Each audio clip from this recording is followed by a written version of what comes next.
increasing numbers, the nation's youth has been going away to camp. This year has seen more boys and girls at camp than ever before. All of them have enjoyed common experiences, common adventures, building muscle, learning fellowship, acquiring camp spirit. It looked like any summer camp in America. It looked normal, but it wasn't normal. It was Nazi camp. In the 1930s, there were these camps all across the country. They were indoctrinating centers. That's what they were for, as well as for protecting the purity and the health of your superior breed. The camps were the creation of something called the German American Bund. The Bund's vision was an America ruled by white Christians. And they thought that Nazism was entirely consistent with American ideals. My fellow Americans, what would George Washington think and do were he alive today? Would he not plead with his thinking, the loyal and law-abiding people, the true Christian Americans? The German American Bund is after power. They're after influence within the very fabric of the United States. They want their ideas to become mainstream, and they want people to embrace those ideas. They were against democracy and thought that America would be a kind of star in a constellation of pro-Nazi governments around the world. We assume that democracy is something that all Americans embrace. But in the 1930s, there were people in the United States who were ready to try something different.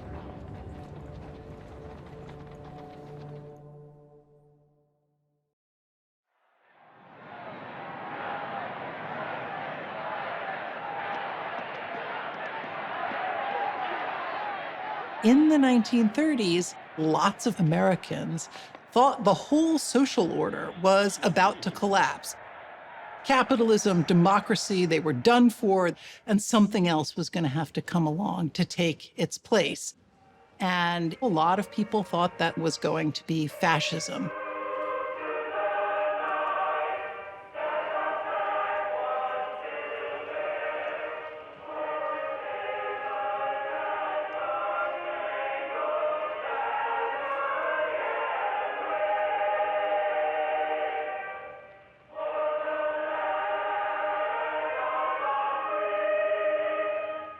In the 1930s, one of the largest fascist groups in the United States was the German American Bund. Bund simply means organization, but fundamentally, this is an American organization. They believe in a pure nation. They believe in a strong nation. They believe that government is best when it is organized in a hierarchical way with a powerful dictator at the top, and that this would improve America. We have no time nor excuse to be idle, so march along with the Bund. The popularity of the Bund showed that there were certain elements of the fascist vision that had real appeal in the United States. We have to fight for our rights.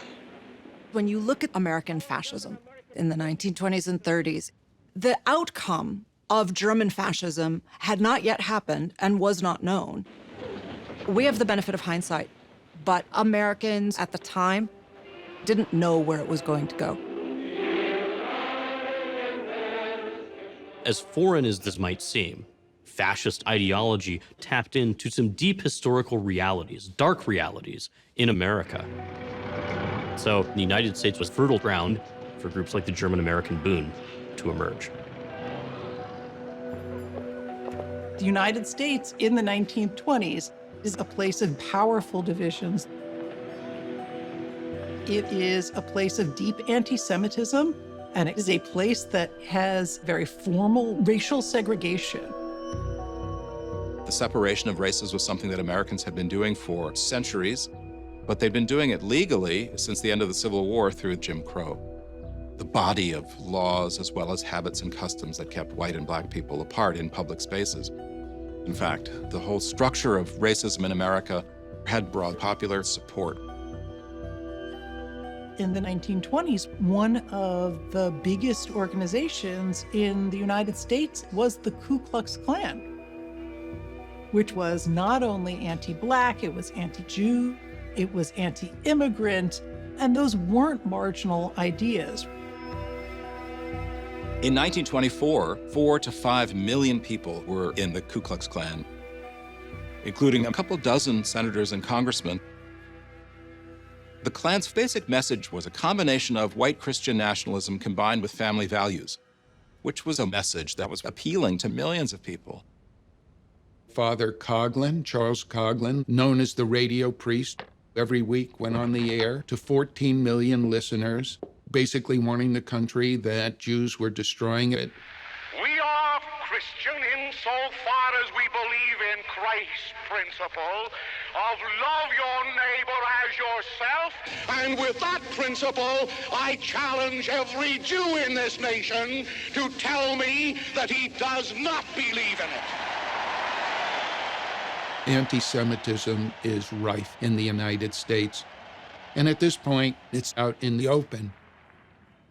The most famous anti-Semite in America was probably Henry Ford. Henry Ford was an inventor, an extraordinary capitalist, but he used his wealth to promote some of the most virulent anti-Semitic conspiracy theories. He published a notorious book called The International Jew and had it distributed widely around the country. Millions of people might have heard of this book, but never actually seen it. Well, Ford took care of that.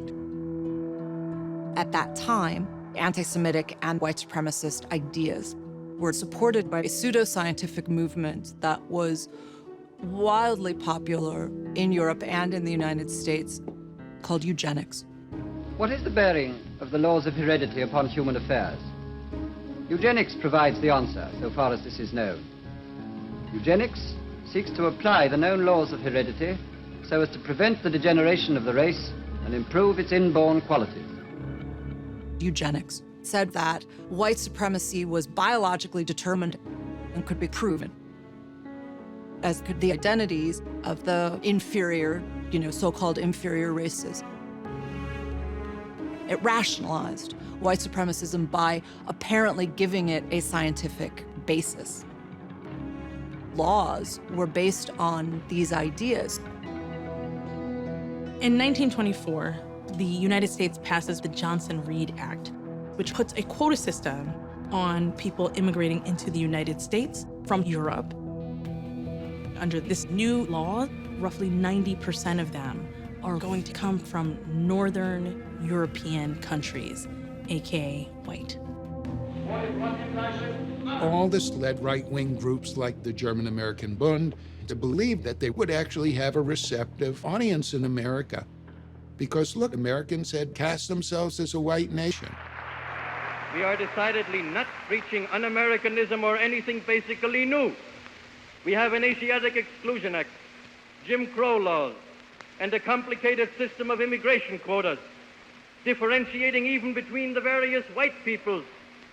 It has then always been very much American.